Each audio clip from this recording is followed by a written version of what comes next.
now. We are recording. And we are live, everybody. So hello, everybody out there in social media land. I am Dr. Kent Key, and we are the Flint Public Health Youth Academy doing our annual talk show series, A Youth Perspective. We are so excited and delighted today to celebrate Women's Empowerment Month.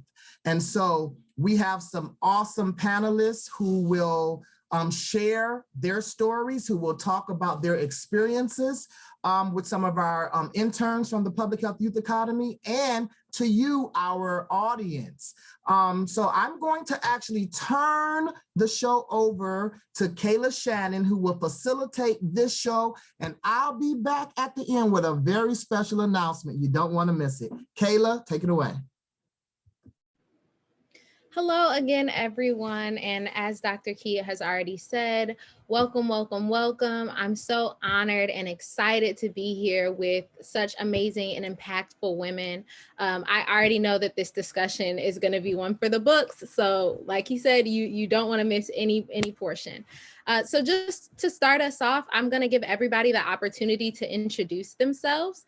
So I'm going to go one by one as you guys appear on my screen, and they're just going to give you guys a quick introduction of who they are and what they do. So the first person I see is Dr. Mona Hanna. All right, I am so excited to be here, and I'm super excited to be with all of these amazing women, and I'm just so upset that I can't just reach out and give everybody a hug, because I am a hugger and this is so hard. So in addition to being a hugger, I'm a pediatrician with Michigan State University and Hurley Children's Hospital. I'm a professor, a scientist, a public health advocate. I run a program called the Pediatric Public Health Initiative, which works with so many people, including lots of folks right here, to make sure that Flint kids have the brightest future possible. Beautiful, thank you, welcome. Next on my screen, I have Lena. Hi everyone, so my name's Lena. I'm a high school student and I work with MOASH, which works on reproductive health with teens. Thank you, Lena. And next on my screen, I have Miss Melissa Mays. Hi, thank you, Kayla. I'm Melissa Mays, and I'm a Flint mother. I run What Are You Fighting For here in Flint, and I'm an organizations manager for Flint Rising, an all-women-led advocacy team. And also, I'm a social worker here in Flint. So we are very busy here, and then I'm just honored to be on with so many amazing women. This is great. Thank you. Welcome, Miss Melissa. And now we have Dr. Summers. Hi, my name is Monisha Summers. I am a Flint native. I graduated from Michigan State University in 2002. I went to Flint Central High School, and I currently work at Michigan State University in the Division of Public Health. I've been working there since November of 2017. I have worked on numerous projects. I'm currently working on a research project dealing with COVID-19, and I'm also working on another research project with adolescent health in the city of Flint and Detroit. And I work with the Flint Youth Justice League with the Pediatric Public Health Initiative. And that's pretty much it. I'm glad to be here. Welcome. Next, we have Dr. Scott.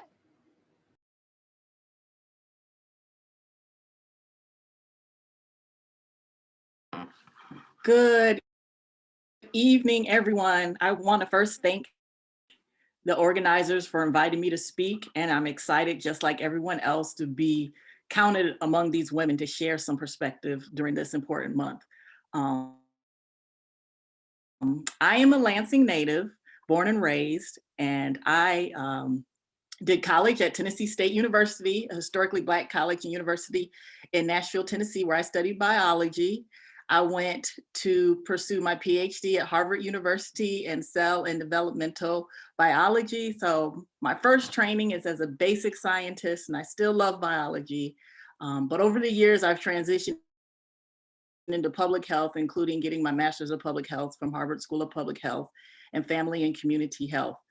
I became acquainted with many of these people from Michigan State University. In fact, I first came to Flint in 2005 and worked there until 2020. in the Division of Public Health. And I was first brought there by another panelist, Dr. Jennifer Johnson. But at this point, I do public health research and administration, and I'm now a senior scientific program analyst with the NIH and the National Human Genome Research Institute. And because I work for the government, I will say I have no disclosures related to this discussion. Thank you, Dr. Thank you for having me. Now we have Dr. Johnson. Hi, I'm Jennifer Johnson. I'm a clinical psychologist. I live in Flint. I've lived in Flint since 2015. I'm a professor at the MSU Medical School downtown. I do a lot of work to improve mental health, substance use, and like birth health outcomes for women, especially around postpartum depression, prevention. I work sometimes with women involved in the justice system, and I have a project to reduce disparities in maternal mortality for women. So I am committed to women's issues and really excited to be on this panel. Welcome. And next we have Taisha Brady.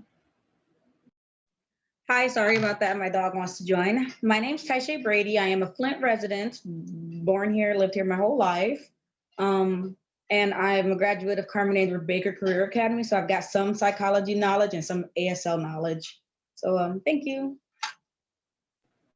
Thank you, Taisha. And next we have Dr. Bailey.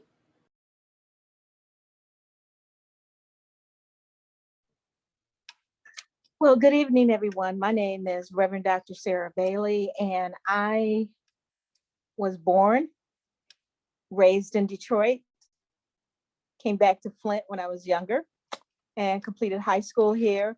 I have been a clinician for more than 50 years, I guess you could say, count it all up.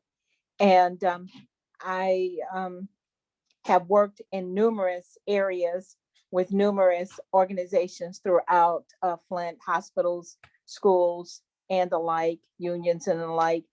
I have worked with the University of Michigan as well as Michigan State University on various research projects since, I don't know, maybe around 2000.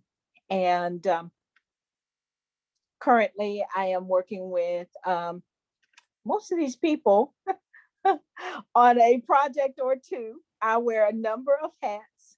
I've been the co-chair of the Speak to Your Health survey here in Flint, which is a data base for public health in Genesee County, and that's just done a lot of work. I'm also the vice chair of the community-based organization Partners, and I am the CEO of Bridges into the Future and the current lead pastor of Portraits in Christ Ministries. So lots of hats, lots of work, and enjoy it all. Thanks for having me, Kayla. Talk about a resume. It's an honor to have you here, Dr. Bailey. Next, we have Jasmine Hall. Hi, everyone. I'm Jasmine. I am also a mentor with the Flint Public Health Youth Academy. I'm a Flint native, like a lot of folks on this call. I graduated from the Classical Academy, so the classical part of Southwestern. It doesn't exist anymore, but I say that still. I am a CMU alum, as well as a Harvard School of Public Health alum. I am an AmeriCorps alum as well. And in the community, I work at the Flint Registry as an implementation project coordinator under PPHI. And I'm a part of Black Millennials for Flint, Flint Millennial Movement, and I'm the new chair of the NAACP's Health Committee and Environmental Committee. I'm excited. Welcome, Jasmine. And next we have Miss Kenyatta Dodson. Hi, everybody. It's so good to be here with you today, especially among such strong, beautiful, vibrant women. That just makes me feel so good. So my name is Kenyatta Dodson, and I am a mother.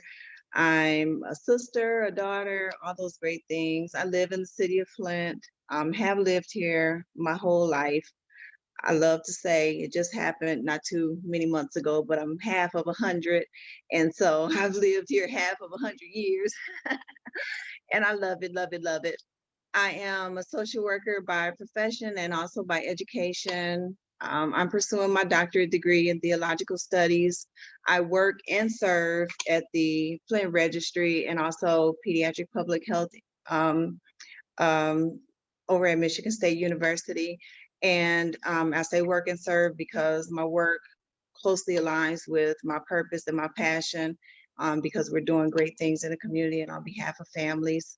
And I'm a community advocate. I'm just here to serve the needs of the people and try to align them with the resources so that their lives can be better and their families can be stronger. Glad to be here with you all. And she also serves looks for a living, because look at this hair. Yes, yes. And last but certainly not least, we have Ashley Young. I was thinking the same thing, like, yes, honey, it's a look. Anywho, okay, so my name is Ashley, like Ashy Knees. I wear quite a few hats as well, and ultimately I am a systems nerd. So I'm somebody who supports other folks to play nice in the sandbox, digitize, automate, and streamline their data processes and make things make sense so we can make sense, so we can make change. That's me. Thank you to everyone for introducing themselves. I also, we have Mazarita, who is a 19-year-old advocate for women also, and she was unable to make it, but she did leave some responses, and so I'm going to be reading her responses. And I will also just introduce myself just because everyone else has. So my name is Kayla Shannon, and I am an intern with the Flint Public Health Youth Academy. I am also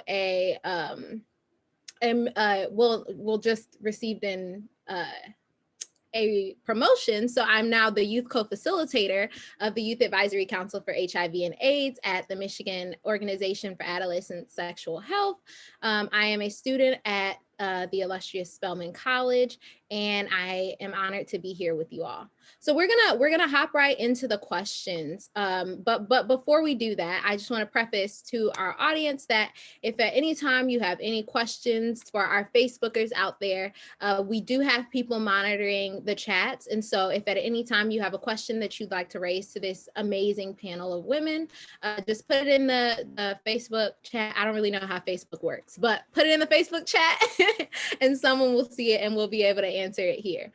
And so the first question that I'm going to raise to our panel is, as women, what professional, social, and political challenges or obstacles have you faced?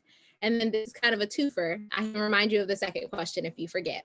The second part is, in what ways are these struggles related? And anyone can raise their hands and I'll just call on you all.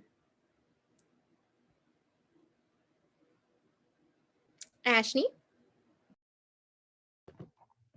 So I guess a struggle that I face is being perceived one way, but actually desiring to organize and move another way.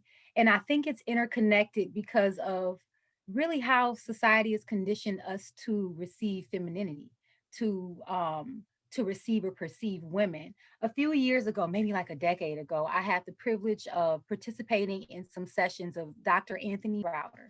And part of what he taught us in that session is the color pink. He did this experiment. We held up a pink poster, right? One person held up a poster and another person stood there. They stood with their arm up and we tried to keep the person with the pink poster from pushing our arm down. When we did it with blue paper, nothing happened. When we did it with black paper, nothing happened. When he did it with pink paper, our arms went weak because the color pink physically makes us weak. But as children, female children are wrapped and garnished in pink traditionally, right? And so that those struggles were tied to, from birth, how I was set up to be perceived. And I've had to learn how to navigate people in a way that makes me palatable. And I think a big part of that is tied to my gender. Thank you. And really quickly, before we continue, we have Kiara who's just, oh, wait, I'll give her a moment. But in a moment, she's going to introduce herself just so that we're all aware of who she is. But before I'll let her sort that out. Oh, Dr. Bailey, did you want to answer?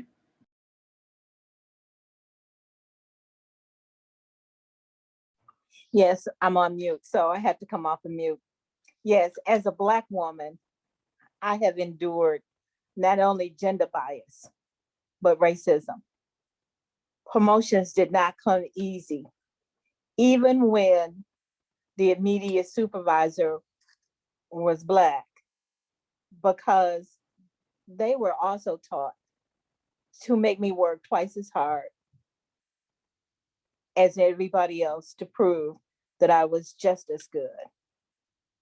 Pay was definitely less than my white counterparts, be they women or men.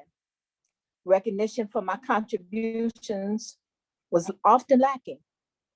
It was only when a male or a white woman would say it did others accept it.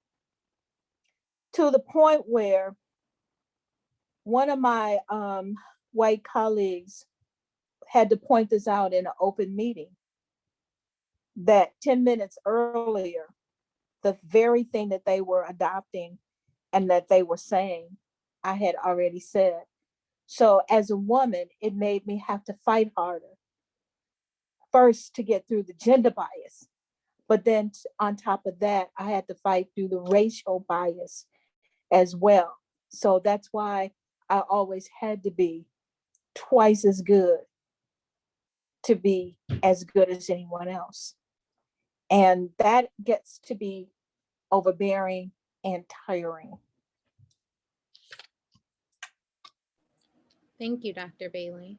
Would anybody else like to? Oh, Dr. Scott, did you want to answer that? Yeah, I was just going to pick up on what Dr. Bailey shared, because that is the exact same phrase. You have to work twice as hard to be perceived as half as good as what I was taught in the honors program at Tennessee State University, which was very motivational, but also kind of gave us that real talk that after we leave this HBCU environment, we have to go out into a world where we will be perceived oftentimes, not all the time, but oftentimes as than or less capable. And then you have to demonstrate that you are just as good as and just as capable. And I think I experienced that quite a bit when I transitioned the Ivy League environment. And it's, you know, when I think back on it, I will tell anyone the best decision I ever made was to go to Tennessee State University, even though I went to what's considered the top of the top later on. I don't know that it was the best place for me. And in hindsight, I think in terms of the social and the political barriers, oftentimes you don't know you've been left out until it's too late. And so it's about trying to have a mentor who can tell you what you don't know on the front end, so you can ask the right questions to get included while it matters. Because when the decisions have been made and the opportunities have been passed out, you might find yourself excluded. So I think that was a tough lesson that I learned there, but everything works out, right? Because what's for you is for you, and what's not for you is not for you. Beautiful lesson, Dr. Scott. Taisha, I see your hand. Okay, so like for me, I guess it's like being told that I'm too fragile to do something, or that I mean, yeah, like that. So, because for example, I love sports. I like to get in dirty. I liked being a female, or being told that I'm not smart enough to do certain things. For example, I grew up being one of the top students in my class. I continue to do that. But people look at me and go, oh, you're a female, so you're not smart enough to do this. You can't do that because you don't know what you're doing. And I love math. I love math. And people, and they don't see me as a person who likes math. They see me and go, oh, you just do whatever and you just sit on the sidelines. And I didn't like that. And I was also like, because I have a twin brother, so they always seen him as the better person because he's a male, he's stronger, he knows what to do. So don't let the female do what they're supposed to do. Thank you, Taisha. Would anybody else like to speak to Dr. Summers? And then Jasmine. I just kind of wanted to piggyback on what Taisha was saying, because that's true. When I graduated from podiatry school, I did an internship in a doctor's office. There was me who graduated from podiatry school. There was a high school student. He was a Caucasian male. All the patients looked at him as if he was the intern and I was the student. I got treated, and I'm like looking, I'm confused because I'm like, here I did all this medical school training, yet I'm treated like I'm a high school student because I'm a female. So I get what she's saying, you know, that's happened to me on numerous occasions, and it really bothered me because I'm like, do you know how hard medical school is? Like, I went through all these classes and now you guys are gonna treat me as if I'm the student and he's the intern. So I completely agree with what she said. Yeah, and I want to piggyback off of a few people, because of course, being a Black woman, I've dealt with all of the fun that comes with being in the ivory tower. But I would also add to that, just feeling kind of boxed in, and this was more so in undergrad and in grad school, noticing like I was in a neuroscience and then an epi program, and so I was always the only Black girl or one of two in those courses. And I would notice that my peers, before they really got to know me, they would always just want to like reach out to me for the cool stuff. I'm not even like cool, you know, but they would want to party or want to, you know, whatever. And then once they realized like, oh, this girl is smart, then it became do all the work in the group project. And like that like you can't just be a complex person who likes to have fun and also do an equal amount of work. It was always like one extreme or the other. I would also add, like, in addition to the race and the gender, just like dealing with age discrimination, especially, I mean, as a brand new, you know, person getting, you know, or not brand new, but as a young person coming up, I've had experiences with older women who I don't know what it's about. Sometimes it might seem like jealousy, or it might seem like not wanting to, you know, pass the torch to the next generation or bring others along. But dealing with that has been a struggle, and kind of another struggle.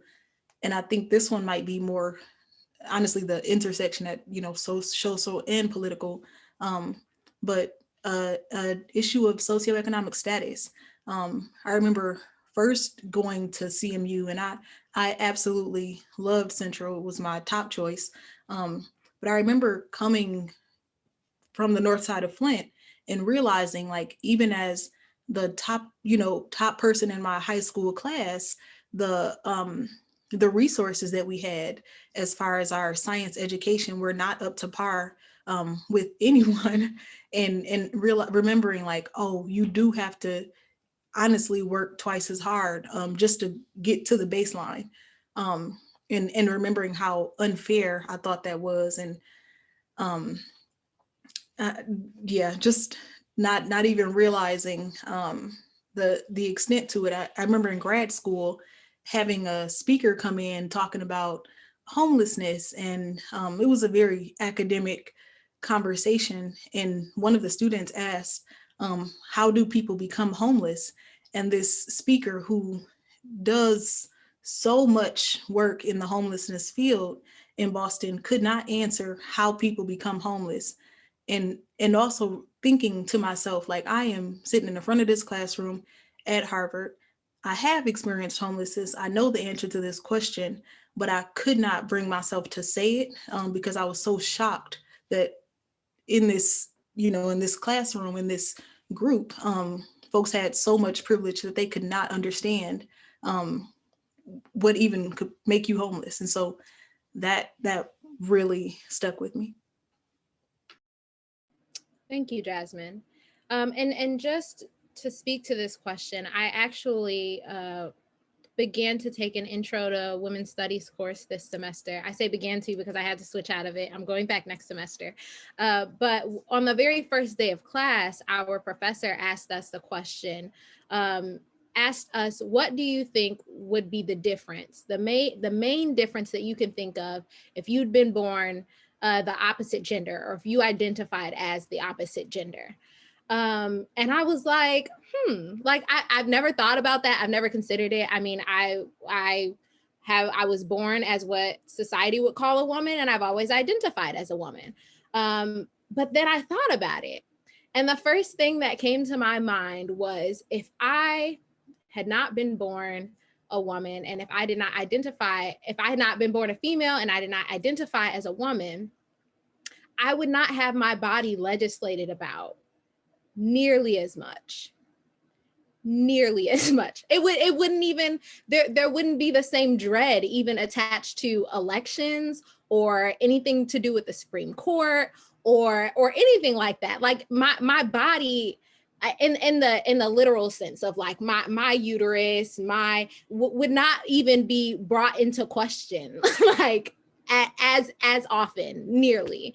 Another thing that I considered was there wouldn't be as much of a pressure in the rooms that I step in to be the first, or I would have more role models to say like, oh, like I can be that because so-and-so did that, or I can do that because so-and-so.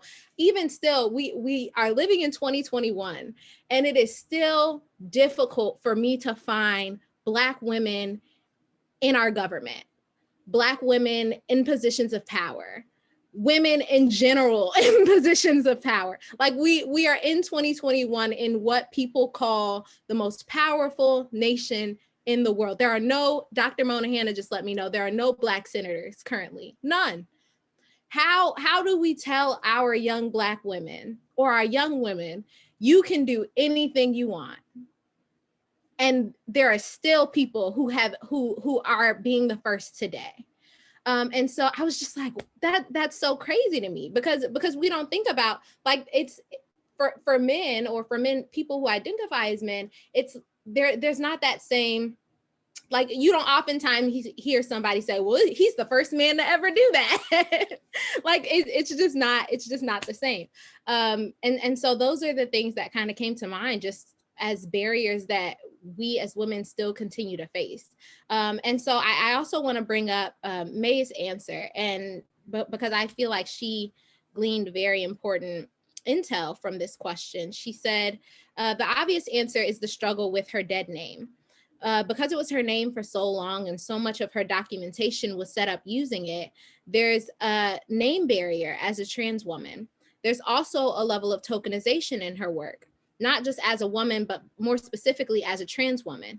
She can feel that in some of the groups she's been recommended to that want her to be present, but don't necessarily want to appreciate her voice in the space.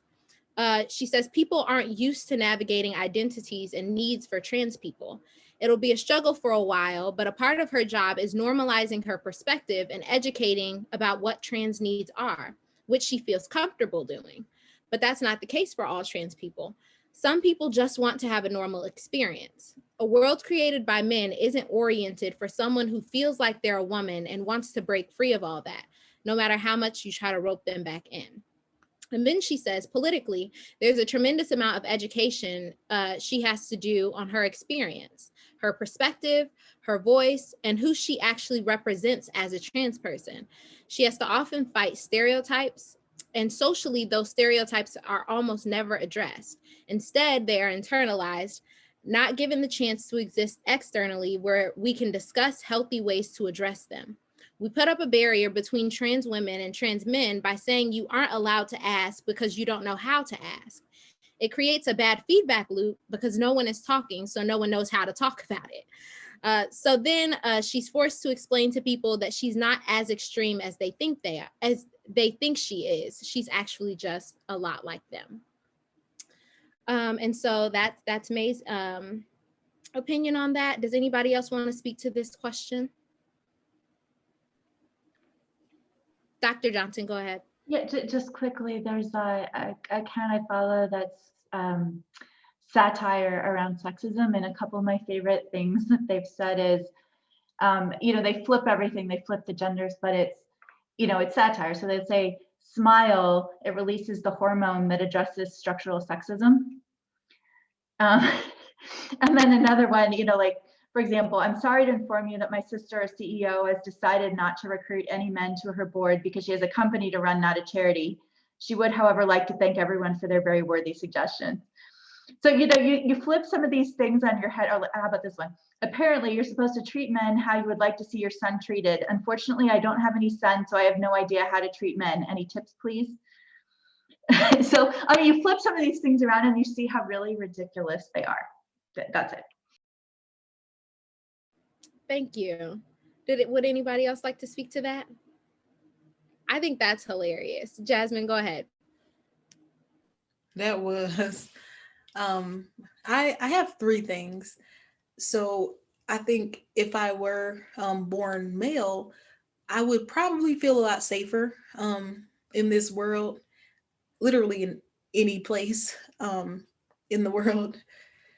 I also think I would be more perceived as a leader rather than aggressive, because I feel like I've heard that more times than I want to before people get to know me. And I think if I were male, I would just be seen as a leader. And then kind of more personally, in thinking about the young men that grew up in my neighborhood, I'm not sure I would be here or where I am, as far as academically, as far as literal freedom from the system of incarceration and all that.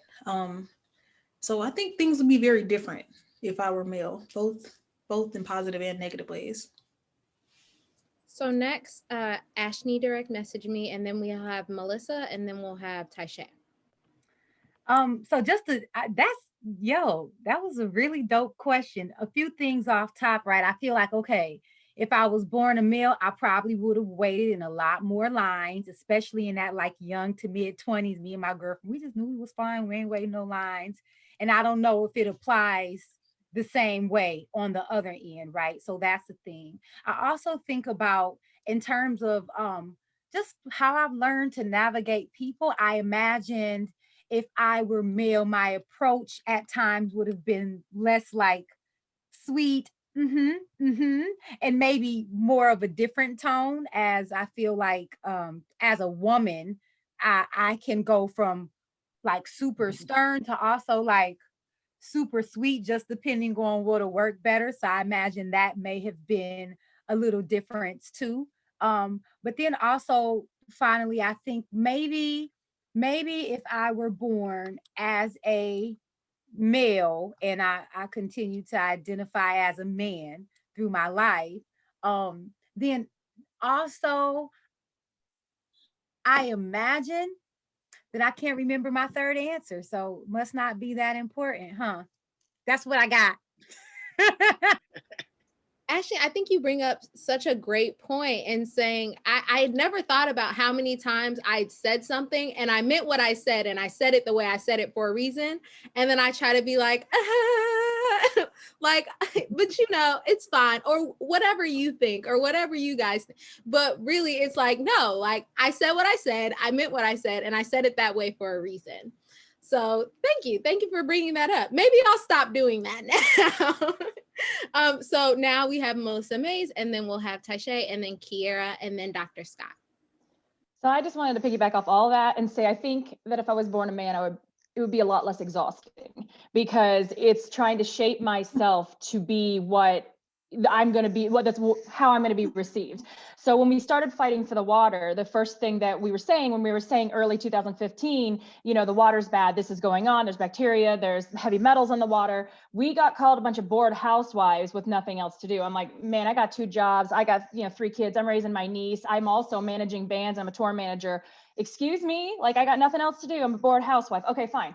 So then, we try to be a little bit nicer. And then they're like, oh, you're just upset. You're just emotional. I got told by doctors, male doctors that are high up in the city, and Mona, you know a few of them, that said, well, we just thought you were overreacting. We just thought you were being over emotional about this. When you were saying people were dying, we just thought you were exaggerating. I'm like, excuse me. And so then I get told by the media that if I cry while I'm speaking science, while I'm speaking truth, if I cry, more people would listen to me. More people would listen. I'm like, which one is it? Which one is it? Do I have to cry to get your attention? Do I have to yell at you to get your attention? And the minute that I yell at you and I'm any kind of forceful, I get called the B word. Like, that's an insult. Come on, it's 2021. We're all used to it. And so which one do I have to be to get you to, to listen to me? Which version of me do you want? And originally I'm from the South. I had to work hard because at that time when I was 22, I was the youngest and only female agency manager in a company of 500 of us. And I had to iron out my Southern accent, except when you're talking to certain people that only wouldn't talk to outsiders. So it's been an interesting thing. I'm like, who actually am I? And then what's funny is that, then I take my jacket off and I'm covered in tattoos because I'm a metal, music promoter, for God's sake. And then I get told, oh, you have tattoos? Oh, sweetie, I thought you were such a nice person. I'm like, well, you were wrong, And so, I mean, it's just one thing after another. I'm like, I'm tired. Also, then I got to put makeup on because if I don't have makeup on, then you're going to look at me like you're a sick, sad little thing. Oh, no. And, then there's like, well, what does your husband think about this? I'm like, what does my husband think? Excuse me. I've had people when I was tour managing, I had men ask me, well, I'm surprised your husband lets you go out here and do this. And I'm like, you know what? He likes to eat. He likes to have a house to live under. And he likes me not being home beating his certain things. So now you're going to try this again. So it is. It's like, why do I have to constantly be on guard? Why do I have to constantly defend the fact that I was born with this physical thing here? Like, I didn't choose to be this, but also I can tell you right now, you're not using your brain to think. So I fortunately have 3 sons, and I have worked very hard to make sure that they respect women. You respect every single person the way that you'd want to be, and actually a little bit better than that. And also, don't put up with anybody putting you down for who you are. And I happen to adore Taishay. She gets some of my preachy little lessons here, but it's the same thing. It's like, you are who you are. You're brilliant.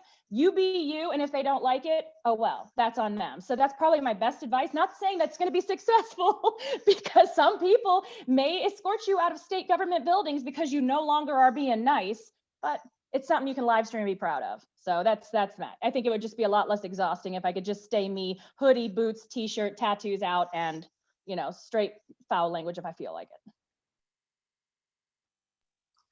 All right, so thank you for that, by the way. So for me, if I was born a male, I would be seen more like my twin brother. So he's more rowdy, or he does whatever he wants. He leaves whenever he wants. He can go out in public and not have to worry about people staring at him like he's a sex object, or he can go outside and think, oh no, he's a guy, he can protect himself. And it's just, I don't understand why that's a thing. It doesn't make any sense. I'm just as capable of doing things as man can do. And to be a woman, it's hard. It's really difficult. It's hard. And I'm gonna tell you, I work a fast food job, right? I have 3 jobs, but I work a fast food job. And every so often I'll get, almost every time I go, I'll have a man go, oh, you're pretty. What's your number? Oh, you're cute. What's your number?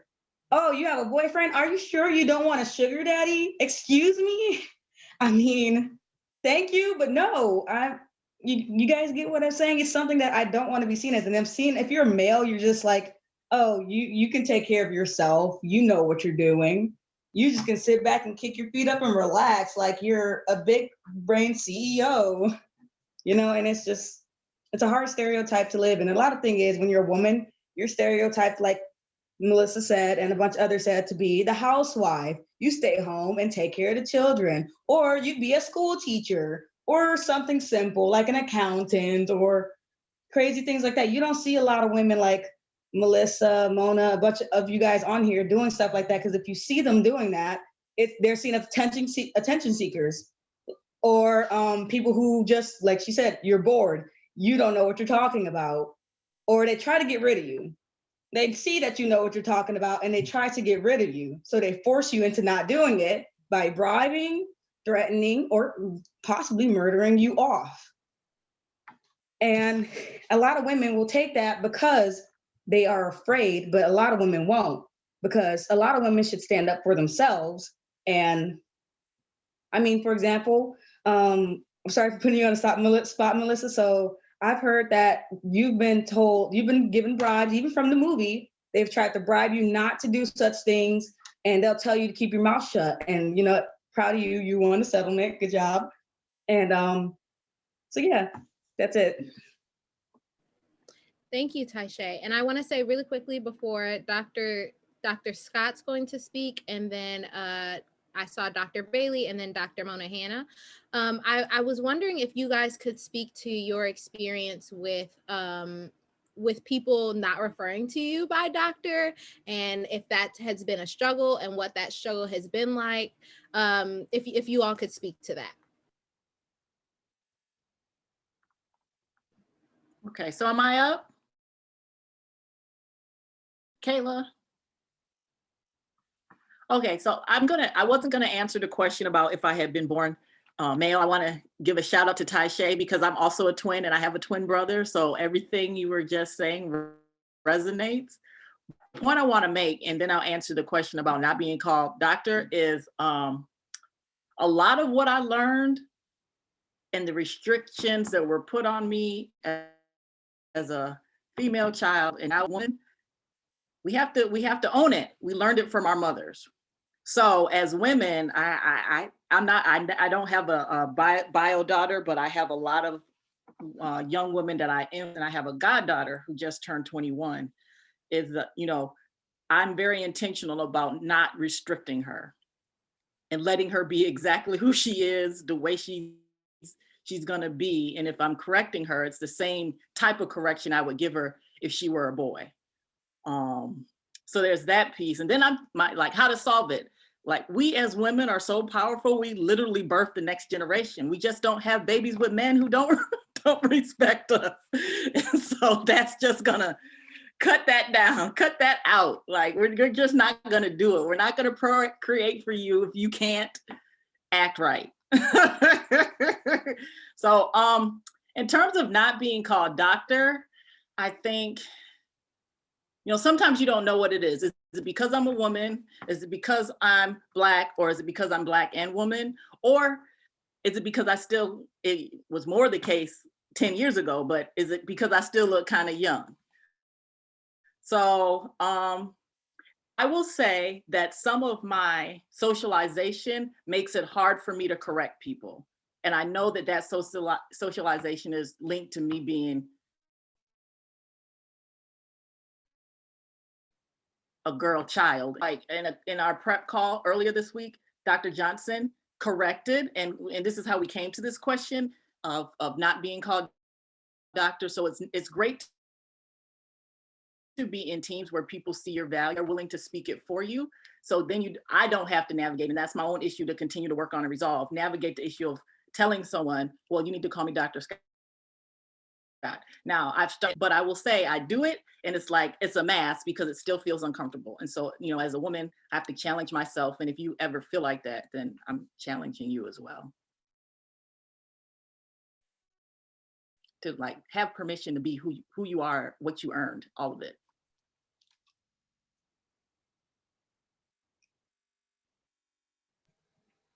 And just to add to that, I did, but it's interesting hearing you say that, because it was easier for me to make the case of, oh, you need to call Dr. Scott, then you need to call Dr. Johnson, right? It's easier for me to do it for you than it would be for me to do it for myself. Yeah, I can really identify with that, especially because I have a non-traditional doctorate as a minister and a doctor of ministry. I had a hard time just getting people to call me a minister. I had a hard time people getting me to call me Reverend Doctor. Even today, people don't really want to do that. I have people that call me sister. It happened today earlier, and I was offended by it, because it's I worked very hard to get where I am, and I've done the work. If I've done the work, then I deserve what comes with that. Because we don't get this stuff just by osmosis. It comes with hard work and perseverance. Everything that we get it because we worked hard to get it.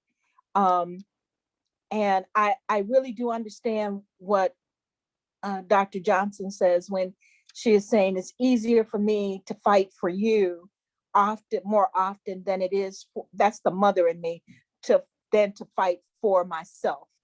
And that's kind of how it happens throughout the gender. And I so identify with everything that has been said. And I want you all to know that I'm 70 plus. So I've been going through all of this for more than, I would say that I understood it for more than 50 years. And to watch us make 2 steps forward and go 5 steps back, I'm tired of the dance. And of course, I do dance better than most men because I do it in heels and backward. So I am, as far as I'm concerned, a little bit better. It's made me stronger. I hear Melissa, it's made you stronger because we went through a whole lot. They said a whole lot of stuff that never came to the public's eye and ear. We've gone through all of those kinds of things. So today I am a stronger person, not just a stronger woman, but a stronger person because of all the things that I had to go through. The questioning that I got, a man would have never got. Never. They would never have done to him what they did to me. And I had to grin and bear it and let them know, you didn't win. I'm still here. You won't win.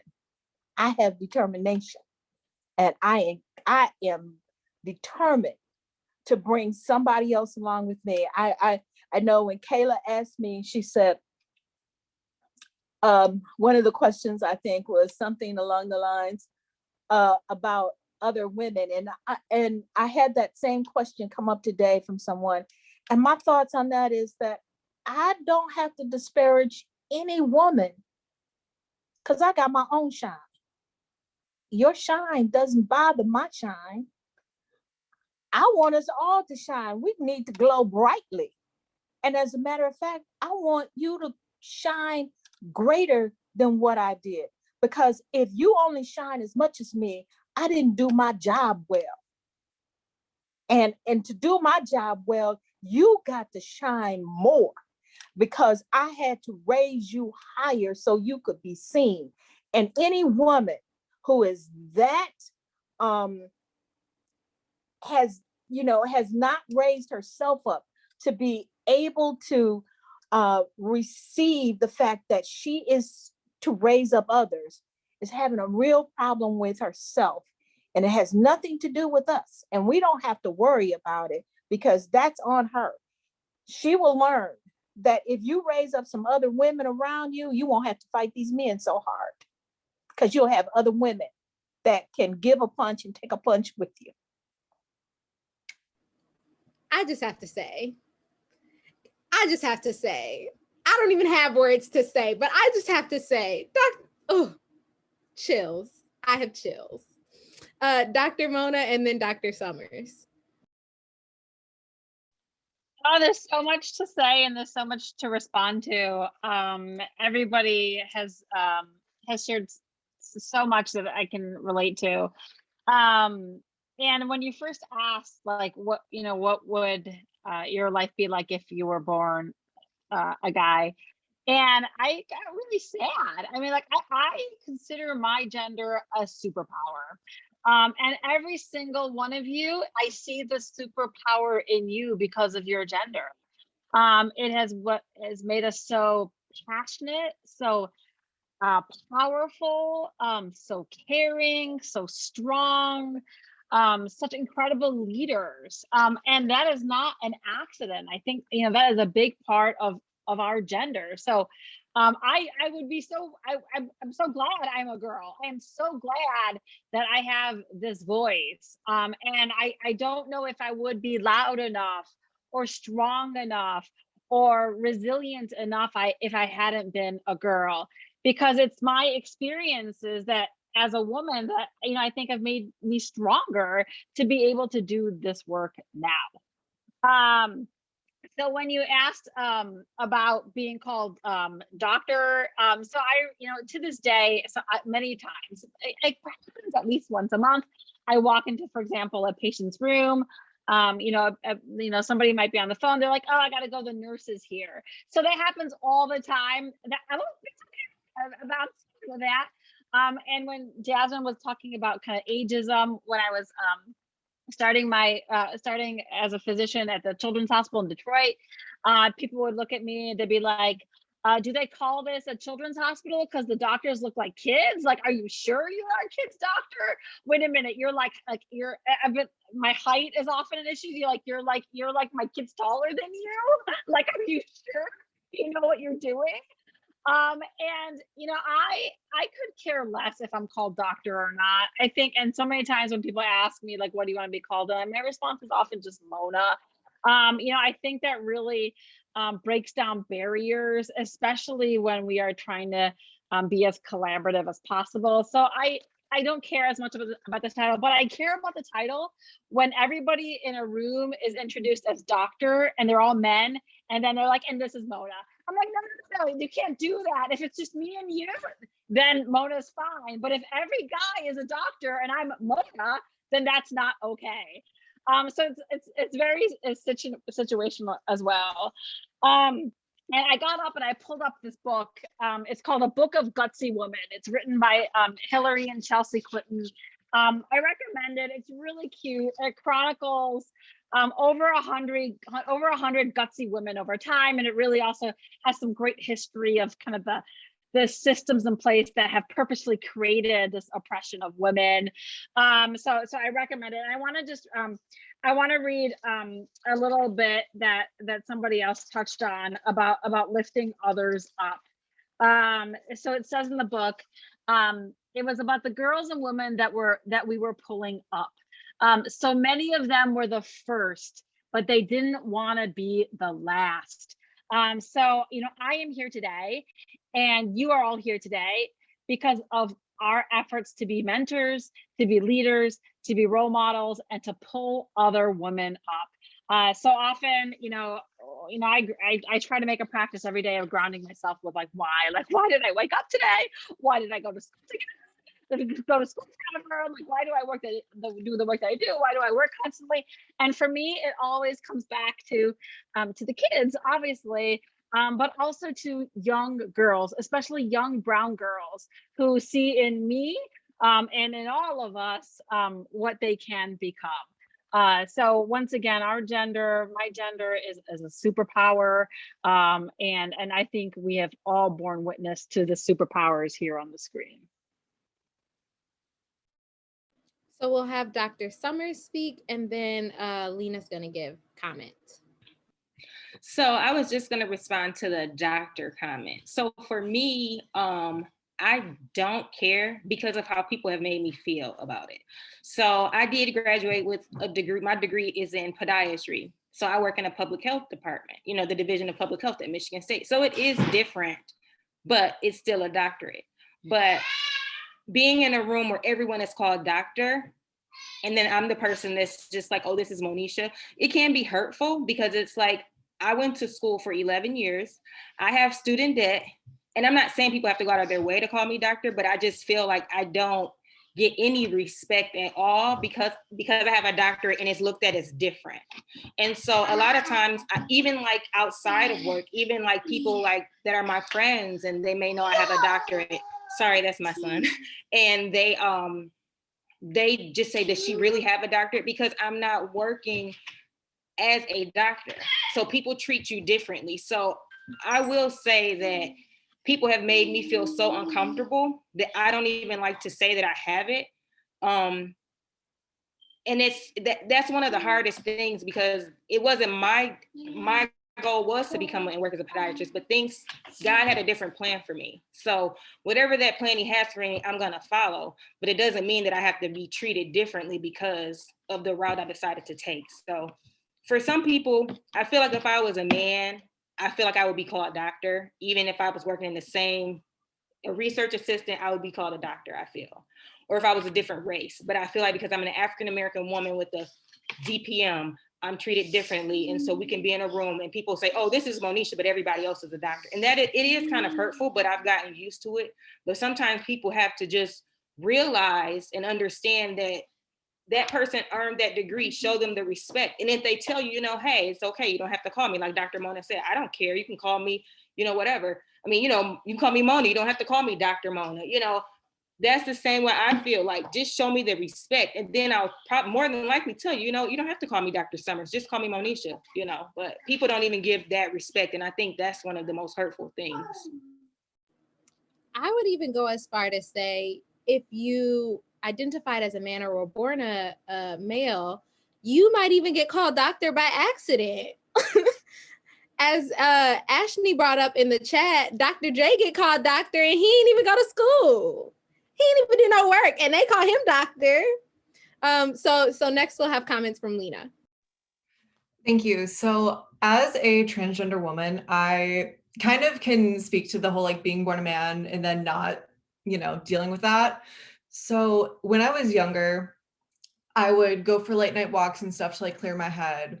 And then after I transitioned, I very quickly learned that that was not acceptable, because as I would just like walk downtown, I would get catcalled, whistled at, people would like slow down as they're driving by, and it felt terrifying.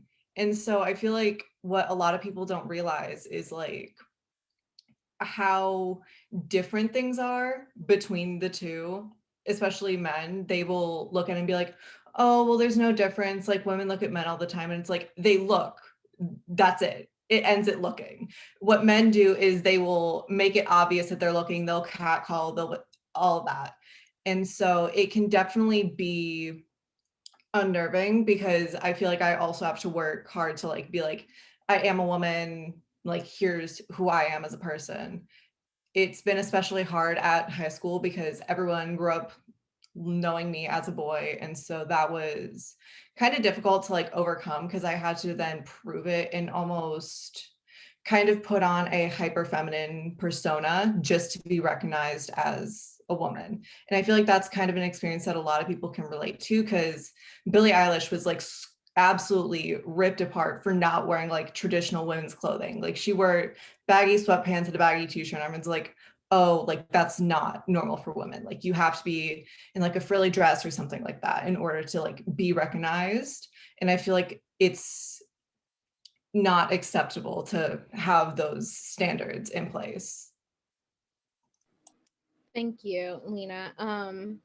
And I'm so glad that we're so interactive, but we are coming up on an hour and we've only technically answered one question. So I am going to move forward to the next question just so that we can cover as much content as possible. So we actually had an audience question come in that said, how or where do you find the motivation to persevere? So despite all of these barriers that we've had, we literally have spent, and I just want us to think about this. We've spent an hour only discussing the barriers. Not only, we've touched on other things, but that's so crazy that we could fill up an hour and probably more time if I let us keep going. Okay, anywho, where do you find the motivation to persevere? And I'll answer this one really quickly before I hand it over to you all. Tasha, I see your hand. I would say for me, I think it's the fact that I know that it is my job to hold the door open. It's like, how do you quit when who's gonna hold the door? I think it's very different for men and people who identify as men. Like, you may be able to drop the ball and somebody still is going to be the next male president. But like, if I drop the ball, who's going to be the first female president? Like, if I drop, not that I'm aiming to be president.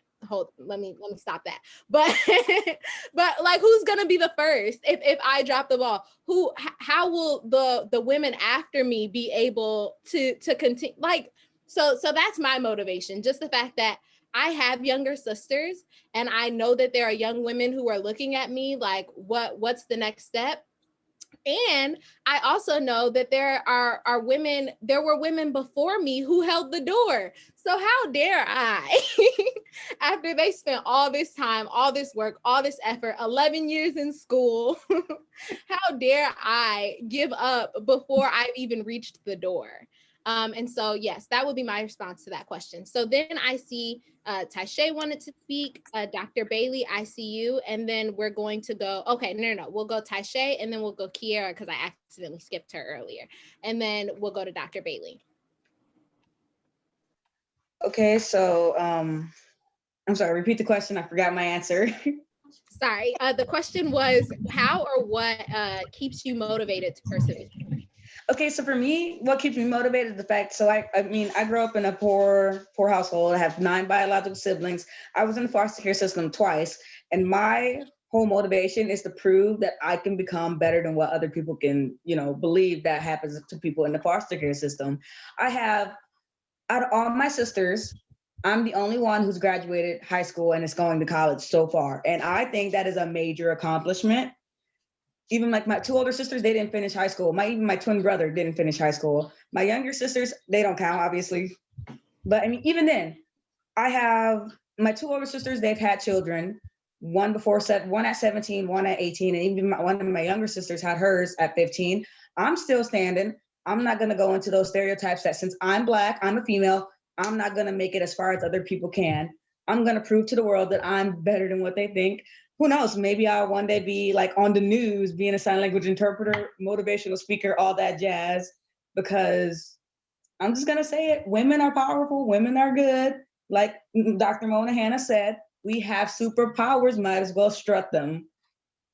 Because without us, just saying, I said this in the chat, but if you think about it, without us doing what we do best, fight for our rights, fight for what we are, who we believe in, or will we be where we are today? Will we be who we are?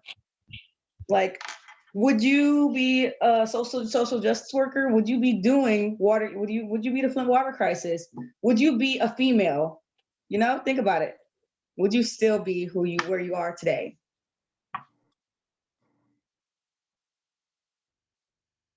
Go ahead, Kiera. Can you guys hear me? Okay, sorry about that. So I have a little sister and she is 7. And I know I've shared on the calls before, like, I've been asked before, why I like working with you guys, why I keep coming back. And when I speak to you all as like students who are like younger than me, I like feel old. I'm like so amazed at all of what you all have accomplished and where I was when I was your age.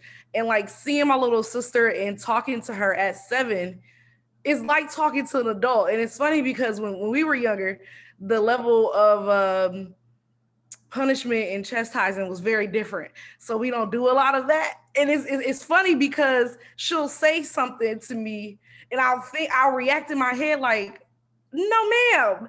But she's just expressing herself in a way that we didn't have when we were younger, not just the permission to, but the intellect to be able to. So us talking to her as she is not our equal, but able to understand and make those complete thoughts, I think has helped her get there. And also, I did not have a lot of women role models that were in my family, in my immediate family that I could look up to. I had a lot outside of my family. And so I just feel like I have an obligation to her to do so. And also when I'm at work, I personally, as far as I got, just like Taisha said, I feel like I have accomplished a fair amount and I should be able to just sit back and chill. But even where I am now, I still feel like I'm treated as if I'm not on the same level as some of these people who I make more than. Our pay is public. I work at a labor union, so our pay is on the internet. And people talk to me like I'm not supposed to be giving them directions sometimes, and not just in my organization. Outside of that, and you guys were speaking a few minutes ago about how people don't treat you as doctors. I'm not a doctor. Well, I'm in law school, so it is a doctorate degree, but I got some time, so whatever.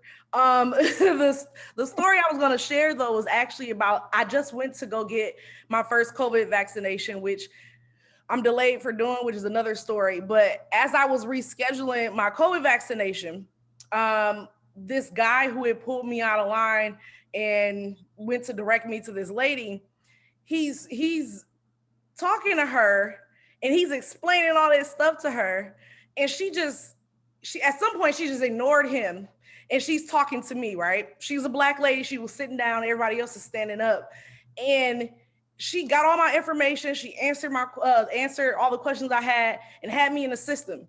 And he's still like explaining these things that she had already done at this point in the conversation. And I'm looking at him and she's looking at him, and she was like, well, I've already confirmed that with her. Like, it was a dialogue. I'm not getting into all the details, but there was a dialogue. So at one point she was like, well, I've already confirmed that with her.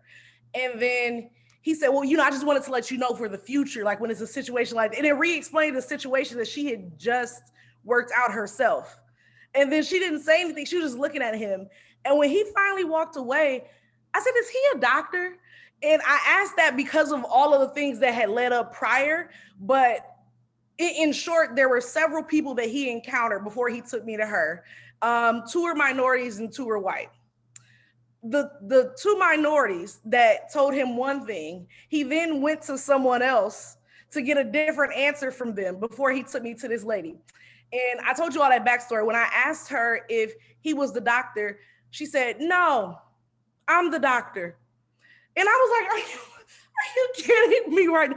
I said, why did you let him? And she said, I'm not arguing with him today. You're scheduled. You hear, and she, get me her information. If you have any other questions, just let me know.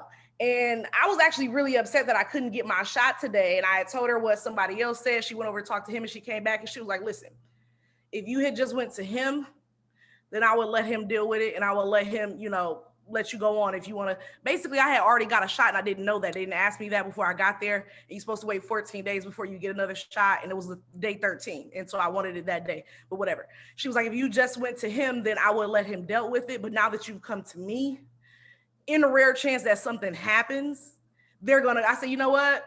I already know where this is going. Don't even worry about it. Don't even worry about it. I'll come back. Because I already know that if something was to happen, even though she was 5th in line, we went through all of these different people, she would be the one to blame, And so I've digressed. But the point is, for reasons just like that, she's sitting down and she's still getting talked to, like you just said, like she hasn't had 11 years of school, like she's not the superior in this situation. I feel like the more of us that are there in those situations, in those positions, it'll become more common to where we're not questioned. So I feel like I personally have an obligation to continue on, just like the rest of you. So hopefully when my sister in 2 more decades, when she's 27 like me, it'll be more common for women to be in authority. So where we don't have to go through everything you all just discussed for the hour prior to. Thank you, Kiera. Dr. Bailey? Yes, I was just going to say about how do you continue on with all of those barriers? It's because of people like you being on this this call here, and the youth over the years that I've had to work with, or I didn't have to work with them, that I wanted to work with. Let's put it like that. It's because of someone else always that you press on and say, okay, if I don't, who will? And that's been my attitude all along. If I don't, who will? So I press on anyway. And because there are others that I know there are others coming behind me, I want to try to, as you said, open that door, open the door, and then put my foot in it so the door can stay open. Because we already know if I don't put my foot in the door, they'll slam it shut again, even if I opened it. So it's imperative to get a body in that door that stands between them closing that door again and you being able to come through the door. And it's always for the generations that are coming after us. Because if we are the only one, like I said before, if I'm the only one, I didn't do what I was supposed to do. Because I worked too hard to be the only one. And I keep saying that to people. Don't work that hard and then you're going to be the only one. Work that hard so that others, when they get to where you are, the door is already open and they don't have to try to open that door. They can just walk through it, and they'll have challenges, but they shouldn't have to keep having the same challenges you had. And I think that's what makes me push forward. Beautiful. Thank you, Dr. Bailey. And so now we'll go to Jasmine, and then we'll go back to Dr. Scott. And then we're going to move forward to the last question after Dr. Scott. Thank you. So I think I have three kind of things that keep me going. The first one being like my mental health. I value it, as everyone hopefully should, or does. And the reminder that this stuff will kill me if I let it. And so I won't. Another one is kind of perspective and remembering like these battles, as people have said already, these battles are intergenerational. They have been going on long before I got here, and hopefully won't be going on too much longer. But knowing like people before me have fought these fights, and that I'm carrying it on, kind of keeps me going. And then maybe most importantly is my faith. Remembering to like give people grace, not holding things against people, and remembering like the gifts that I have to fight these battles were given to me for a reason. And so just clinging to my faith really, and believing that the battles that I'm not strong enough to fight, they're handled, they're covered. And I just move on from there. I think you said something beautiful. I was given these gifts and talents. The gifts and talents that I was given them for a reason. That's beautiful. Dr. Scott, did you still have a comment?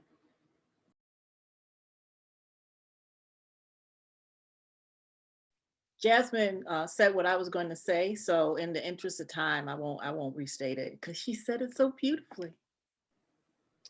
Okay, thank you. And so for our last question, and to close it out, I want to ask, how can we create a more positive and inclusive narrative of womanhood? And why is it so important that we take charge of that narrative? So first we'll have Miss Melissa. I grew up being told, wear a dress, stop playing in the dirt, stop working on cars with your dad, or nobody's going to want to marry you. No boy, no man is going to want to marry you. My poor mom. Well, I happen to marry a guy that loves the tomboy in me and has no other options because that's me. And, I stayed the way that I am. I am exactly who I am. And I've been this way, same hoodie, t-shirt, and boots and jeans since I was a teenager. And it's comfortable. So I think the more we are ourselves and what fits for us and what works, not just, for us with other people, but works for us. And at the end of the day, we can go home and be happy with who we are, no matter what we look like, no matter if I want to wear a bra or if I want to have makeup on a day. I'm going to do what I want to do because I'm a human. And I know that there's power within being a human. And I just want to say that women are extremely powerful. Like what Mona said. I mean, it's such a valid point. We wouldn't be where we are if we did not have the strength and the heart of women and the power of women. A lot of the things with activism is you have men that will join in the front lines and they will yell and get out there and just be a force with you, but they burn out. They aren't in it for this, the 6 years I've been going at this. It's hard to do that because we focus on the long run, the long haul. And that is something with women. We plan for the future, we stay in it, we stick by it. And also, all of the trials and all of the things that could be barriers can make us stronger if we allow it to. If we look at every time I've had a man tell me, you're a female, I don't have to listen to you. And I'm like, well, I'm your boss and you're fired. And, every time we do something like that, and on a selfish personal note, that's fun for me. Every time I get to break down somebody who tells me I can't do something because I'm a woman or because I look young, or I never would have hired you because you have a soft face. I don't even know what that means. But the thing is every time I do something somebody tells me I cannot do and I succeed at it, I get that little like, you know, pump. And I want all women to feel that way. I want them to get that jolt of, ha, suck it. I mean, don't listen to me. But the thing is that we need to continue to do this. More women need to know that, yes, it is a pain and it's frustrating. There's times I want to punch somebody in the face. And I think about doing it in my head when I'm sitting there across from a politician who's talking to me like I'm an idiot. I testified in front of Congress and ran a man out the room, a college man out the room, because he had the nerve to look at me and say, young lady, I don't think you understood the question. I said, no, sir, you just didn't understand the answer. So I was using big words and he's a, you know, whatever. And he got up and left and that's on congressional record. I enjoy that memory, even though it was embarrassing at the time. I'm just like, bye-bye guy, you know, and then I did the big eyed girl thing where I was like, I'm sorry, I don't know why he left. You think he'd want to stick around. But I had a bunch of Republicans apologize to me. Good. But the thing is that good? Good. Don't do that again. That lesson that you teach people, but also not falling. Because I also beat myself up a lot. A lot of the times that I walk away and I bite my tongue and I bite my lip.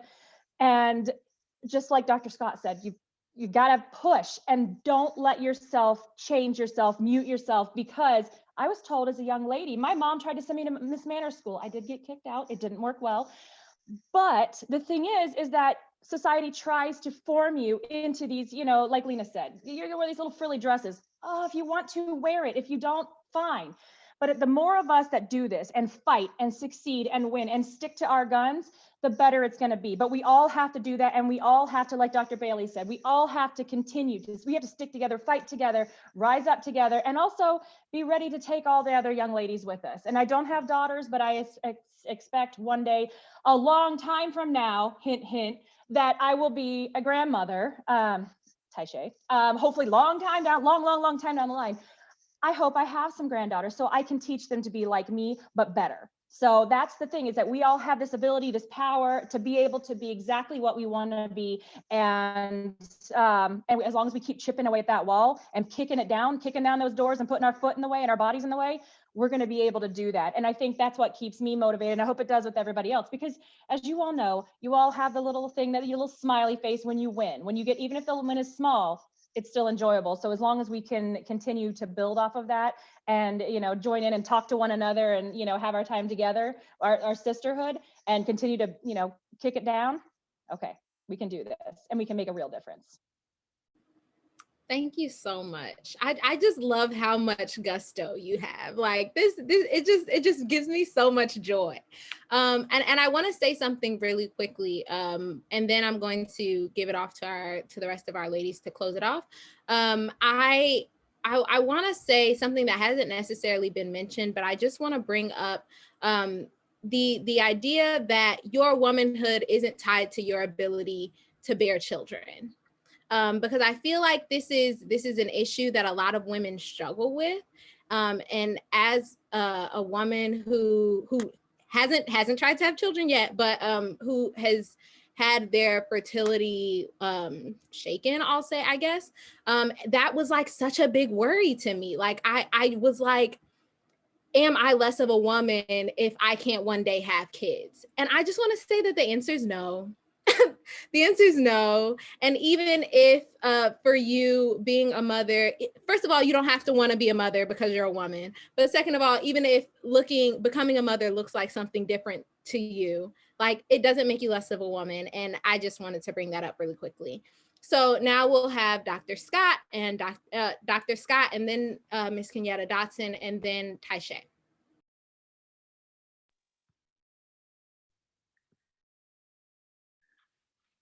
Okay, so thank you for that. And I especially appreciate that because I don't have children and I probably won't have children at this point. So I respect you for saying that. So the question about changing the narrative, I thought about the word narrative. I'm like, narrative, a story. A story tells something that has happened. Something that has happened is a description of your actions. So in terms of changing, I'm thinking about our actions as women and also men, of course, but what are we doing to ensure that there's an inclusive environment, that we're empowering others, that we are making room for others, that we are bringing others along, that in those moments when someone says something off color, that we kind of have our tips and tricks to tastefully address those things so that everyone knows that that was inappropriate and unacceptable and not going to be tolerated in this space. So from that, thinking about I have found your people, who's your crew. Like if people aren't treating you right, know that it's okay to move on. Like they might not like it, but certainly that's going to be their problem and not yours. And I know I sound like I'm talking all big and bad, but I'm like still working on this and probably still getting there, but at least that's what I'm striving for, is to kind of get to the point where you love people, but you love yourself more, and that's not selfish. And you know, it's okay to walk away, and it's okay for things to sometimes be incomplete. Because again, if it's for you, it's for you. If it's not for you, it's not for you. Miss Kenyatta Dodson. Hey again, everybody. So I just wanted to say, in terms of changing the narrative, I think one thing is, I'm tired of hearing the old narrative, and I would just love for women to define, create, invent a new narrative. So often we hear just the old storylines and the old labeling of previous times, and I think it's time for us to start shaping a new narrative as women, and building this new way to speak about who women are in a powerful way, where we embody who we are and the strength of what women bring to the table. That's one thing that I would love to see happen. And the other thing is, I believe that as women, we have to speak up. And I think changing the narrative means we have to use our voice. Oftentimes, we shy away from situations, people, places, and spaces. We go low and we allow people to go high. But why? And I think sometimes we confuse being humble with confidence. And I think we need to be confident in who we are, and we can be confident and humble all at the same time. We can know who we are and be confident with who we are, and be humble and confident and stand firmly in being a woman, and being confident in being a woman, and speaking about what we know without having to back down and not feel apologetic about it. So, I over the spring and summer, I seen just way too many, and I finally had just hit my line. Way too many press conferences and a lot of other things where men were standing in the forefront, and the men, whether they were white or black, it didn't matter. Men were standing in the forefront, and they were speaking about, the men have come together and we've done X, Y, and Z. And they might have had one woman in the lineup, but the woman didn't speak. The men were doing the speaking. And so each time I will call the men and say, "Hi, this is Kenyatta," or I would send a letter and say, "Hi, wonderful press conference." But it would be really nice if the next time you all decide to do that, if you would bring some women to the table, if they're not already at the table.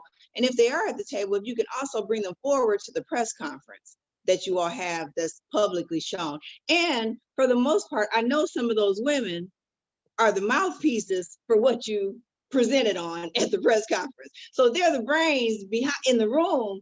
They've helped to develop the information that have come forth, but they're not standing there with you. And too often, women are the backbone to the information, to the development of things, yet we're last to be seen and we're last to be heard, or our voices are very shallow and very small. And that's what I want us to change. Not only do I want us to change the narrative, but I also want us to change how we appear in society. we are strong. We are brilliant. We are powerful. We are a massive force to be reckoned with. And that's what I want us to begin to do as we move forward. And I don't want you to be afraid to speak up. Whether you speak up in your private circles, within your home, within your business, within your church, within community, at the grocery store, speak up.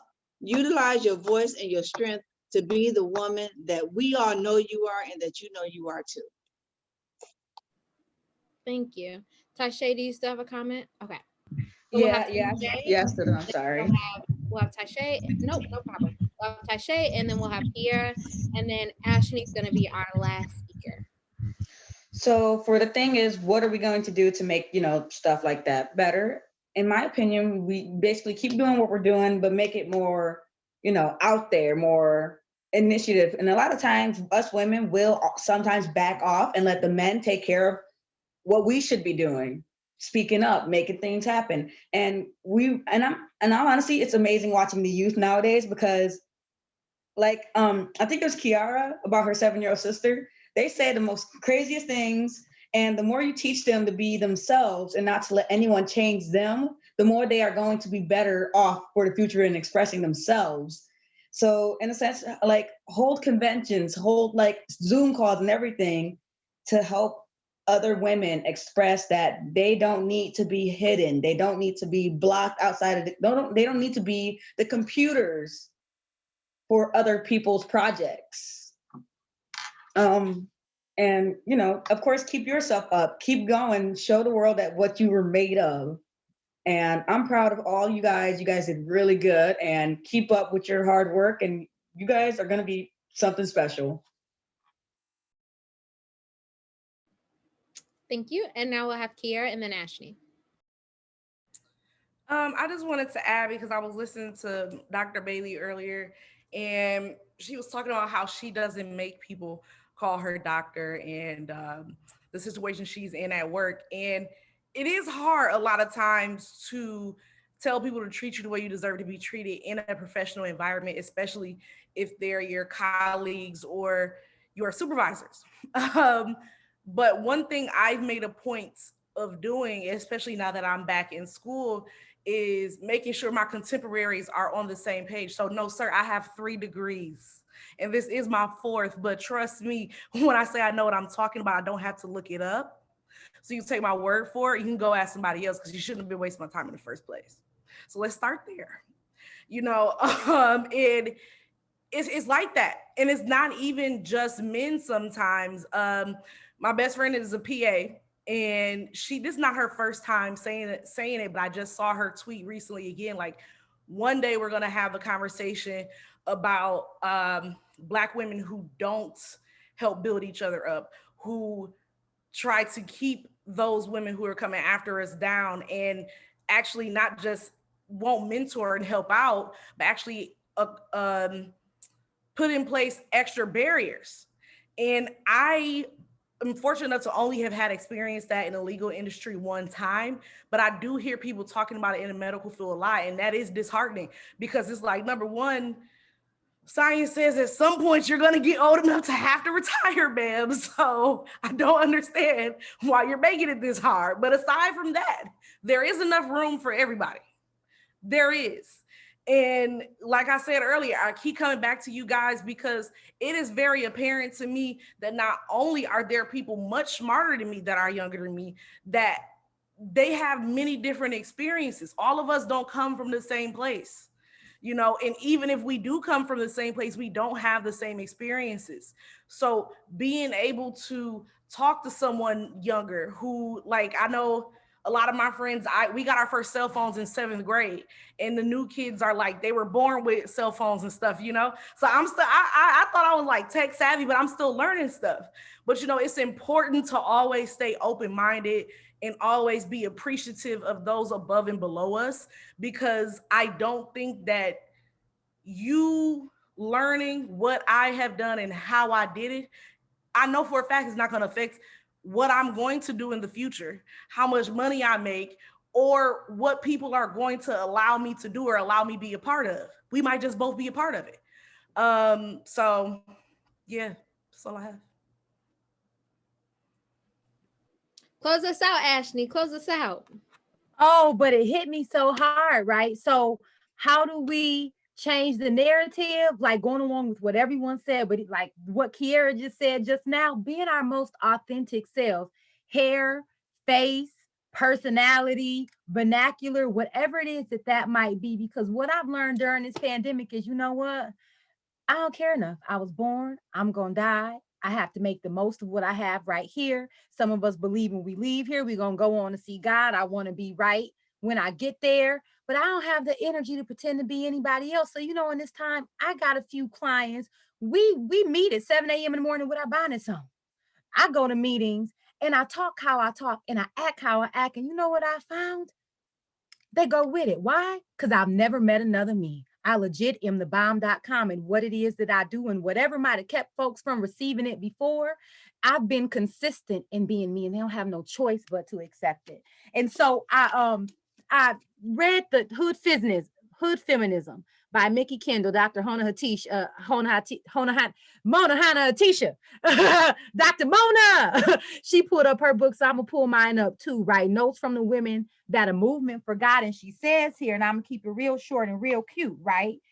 Sometimes solidarity is just that simple. Step up, reach back, and keep pushing forward. And that's what we do, because that's what we can do. That's what I got. Y'all are the bomb. Literally, this was everything. You don't expect to get on a Zoom panel with 20 million folks and to be enriched like this, but I'm giving it back to you, Kayla. So thank you so much for closing us out. Thank you so much to all you wonderful, impactful, powerful. I don't have enough adjectives to describe. There probably don't exist enough adjectives to describe how wonderful and amazing you all are. There also aren't enough words to describe how much love that I have for you all and how much energy and joy this has brought me. Like we talked about what keeps us going, and it's this. It's knowing that there are other women out there, that there are women out there who are fighting just as hard as I am. There are women out there who are creating paths, who are creating pathways for me, who are encouraging me to create paths for myself. And so thank you so much. It's been such an honor to communicate with you all in this process. It's been such an honor to hear from you. And now I'm going to turn it over to Dr. Key. Awesome. So first of all, I would like to thank all of our guests who came and who shared their wisdom as we celebrate Women's Empowerment Month. To our very own Flint Public Health Youth intern, Kayla. You all, last year, Kayla was a senior in high school. Now she is a freshman at Spelman College, and she has done such an awesome job in organizing this show. To all of our mentors and friends, thank you. There have been so many people, comments from Facebook, lovely to hear such wise voices, people thanking us for having this show and how rich this is for women and for young girls. I've been just looking at the comments. This is the Flint Public Health Youth Academy, and we have young people from the 6th grade all the way up into college. And today we literally had our youth intern to organize this show, and we wanted to highlight women in the community of Flint, women that they can see, that they can bump into, or women that they have bumped into that could be an inspiration and share some wisdom with them. So we thank you all. We are here every other Friday at 6:30 on our Facebook Live. Tune in regularly, and we have a very special show on Tuesday. On Tuesday, we have a celebrity guest all the way from Hollywood. She's on the show of Blackish. That's all I'm gonna say. She's going to pop up and talk to the Flint Public Health Youth Academy, to our interns. We're inviting some of our other youth program students to be a part of our actual Zoom audience. And we're gonna talk about what Flint youth are dealing with as we deal with the intersection of the water crisis, COVID-19, and this revolution on racism, and what does public health, how does it fit into all of that? Again, we're constantly recruiting women mentors as well as other young ladies to be in the Flint Public Health Youth Academy. So if you are a teen or have a youth group and want to be a part, reach out to us, and we would definitely reach out to you. Also, Dr. Jennifer Johnson, since we're talking about women, she was the PI of the Flint Women's Study, and we have a community action network for the Flint Women's Study that Kenyatta Dotson is one of the chairs, Bishop Jefferson is one of the other chairs, and just look them up, Flint Women's Study on Facebook, or send me an email, or Kenyatta, because she's always on Facebook, and we'll link you to the Flint Women's Study Community Action Network. They've been doing some awesome things around human trafficking and mental health. And so we're just excited about what people in Flint are doing as it relates to our community. So again, tune in on Friday after next for our regular series of A Youth Perspective. But this Tuesday, you want to be on Facebook at 6:30 to see who our special celebrity guest is. We're excited. So again, thank you all out in Facebook land and all in social media land for being a part of this wonderful show. We thank our panelists. We thank our dynamic producer and host, actually, Kayla Shannon. And we'll see you all next time, same place, same time. Have a wonderful evening.